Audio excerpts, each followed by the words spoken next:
Assalamualaikum warahmatullahi wabarakatuh. Apa kabar teman-teman semua? Semoga sehat selalu. Kembali lagi di channel saya di Ahmad Official 13. Video yang membahas tentang dunia cryptocurrency, blockchain, bisnis, dan juga masih banyak lainnya tentang dunia era digital sekarang yang sekarang berkembang. Oke teman-teman, di video kali ini kita akan membahas ya tentang blockchain. Pasti banyak yang belum tahu ya tentang blockchain itu seperti apa dan gambaran blockchain itu bagaimana. Dan juga blockchain ini bisa dibilang sebagai, kalau ibaratnya kita bank itu uang atau transaksinya, dan blockchain itu ibaratnya sebagai bank ya, ibaratnya adanya transaksi, catatan transaksi itu. Jadi intinya blockchain itu adalah sebuah rangkaian catatan data yang dikelola oleh sebuah sistem komputer, di mana di dalamnya tidak dimiliki oleh entitas apapun.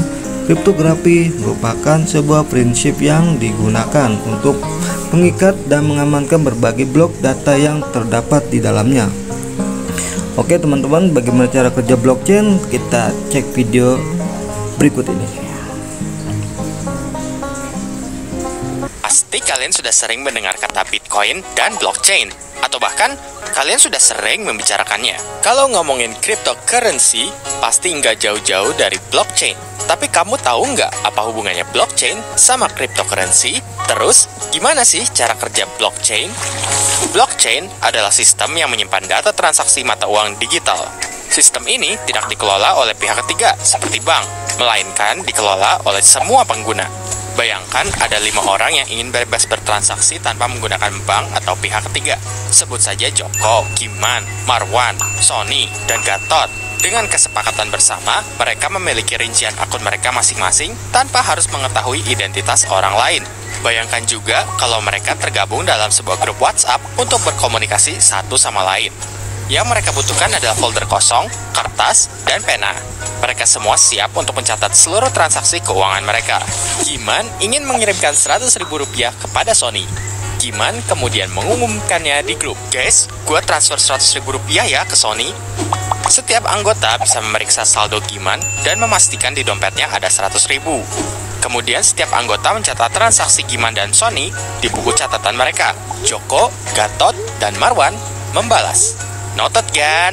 Transaksi seperti itu terus berlangsung, dan setiap transaksi mereka beri segel lalu mereka masukkan ke dalam folder. Tapi sebelum mereka menyimpan transaksi di dalam folder, mereka sepakat untuk memberi segel di setiap lembar transaksi. Segel ini dibuat supaya tidak ada yang mengubah catatan mereka. Mengingat catatan itu akan disimpan dalam jangka waktu yang sangat lama, jika gembok aman, semua anggota nggak perlu khawatir catatan mereka berubah. Sebelum melanjutkan cerita 5 sekawan tadi, ada 3 hal yang harus kamu ketahui. Blok terdiri dari 3 unsur, yaitu data, segel baru, dan segel lama sebagai referensi dari transaksi sebelumnya. Proses pembuatan segel ini memerlukan sebuah mesin. Di sini kita sebut saja mesin segel. Ajaibnya, mesin segel ini akan mengeluarkan kombinasi huruf acak jika kita memasukkan angka berapapun. Katakanlah kita memasukkan stiker dengan label angka 5. Setelah diproses oleh mesin segel, ternyata angka 5 berubah menjadi kombinasi huruf. Ajaib bukan? Jika kita coba lagi memasukkan kertas stiker dengan label angka berbeda, mesin ini mengeluarkan kombinasi baru. Ternyata, mesin segel ini bisa mengeluarkan kombinasi acak huruf dan angka. Bagaimana kalau kita sepakat untuk mencari angka yang menghasilkan kombinasi antara kata burger dengan angka dan huruf lainnya? Jadi, untuk menyegel transaksi, kita harus mencoba berbagai kombinasi angka hingga menghasilkan label burger. Percobaan pertama menghasilkan kombinasi mirip kata bakpia. Percobaan kedua muncul kombinasi mirip kata onde-onde. Belum muncul kombinasi dengan kata burger. Setelah melakukan ribuan kali percobaan, ternyata angka 14045 menghasilkan kombinasi kata burger 00. Dan bingo! Kita menemukan segelnya. Akhirnya, satu kertas transaksi bisa kita lipat, lalu disegel dengan stiker berlabel 14045. Sekarang, kita bisa memasukkannya ke dalam folder. Label 14045 ini juga disebut sebagai proof of work, yang artinya ada sebuah upaya untuk melakukan percobaan memasukkan stiker dengan label angka ke mesin. hingga menemukan kombinasi burger 00. Angka 14045 atau disebut juga sebagai segel lama akan menjadi acuan perhitungan segel baru untuk transaksi selanjutnya. Misalnya, transaksi kedua. Kalau angka tebakanmu ditambah dengan angka di segel lama menghasilkan kata burger, maka tebakanmu benar. Mari kita coba lagi. Kita jumlahkan angka segel lama dengan angka tebakan pertama. Hasil penjumlahannya kita masukkan ke mesin. Ternyata yang muncul bukan burger, tapi ayam. Percobaan kedua.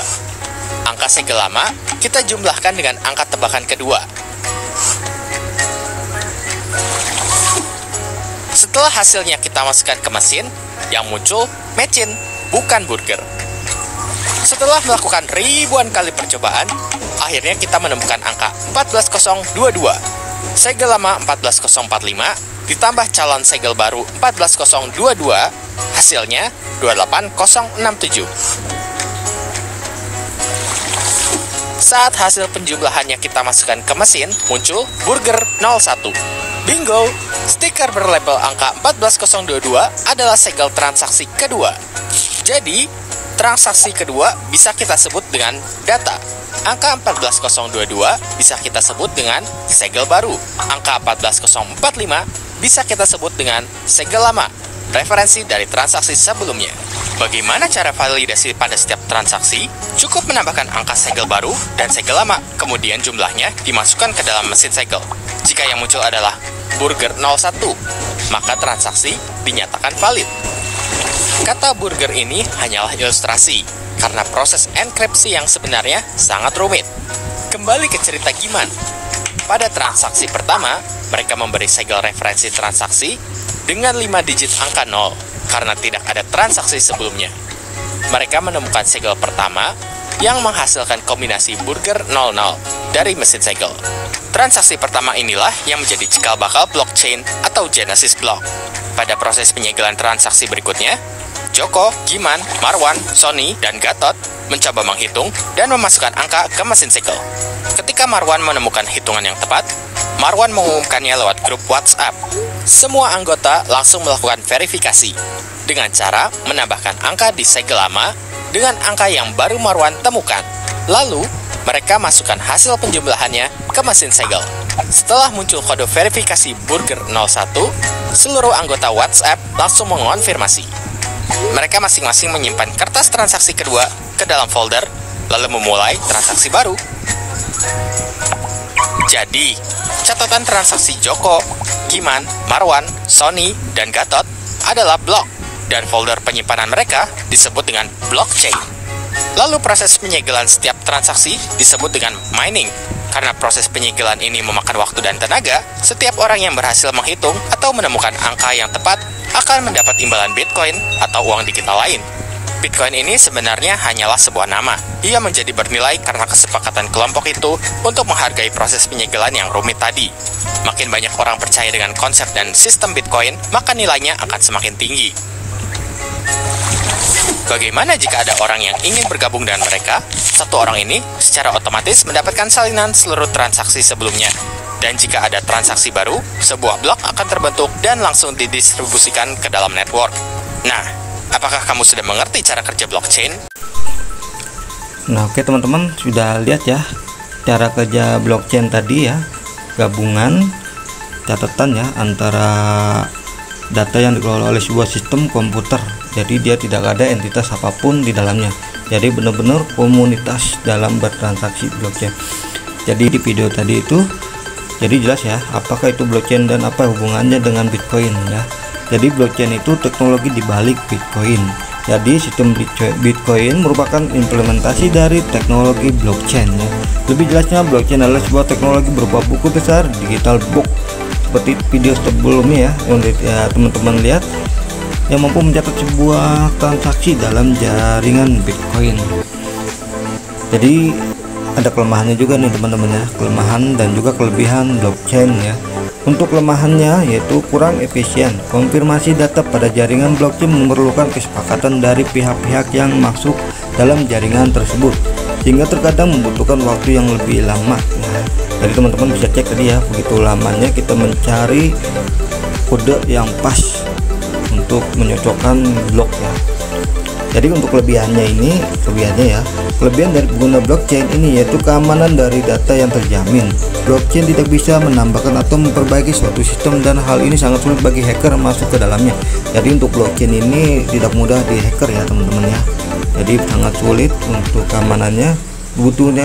Dibutuhkannya yaitu namanya kesepakatan atau kecocokan. Jadi sangat susah untuk dibobol. Jadi seperti itu ya teman-teman tentang penjelasan blockchain. Semoga bisa menjadi wawasan untuk teman-teman tentang pengertian blockchain ya. Oke, semoga bermanfaat. Salam cuan.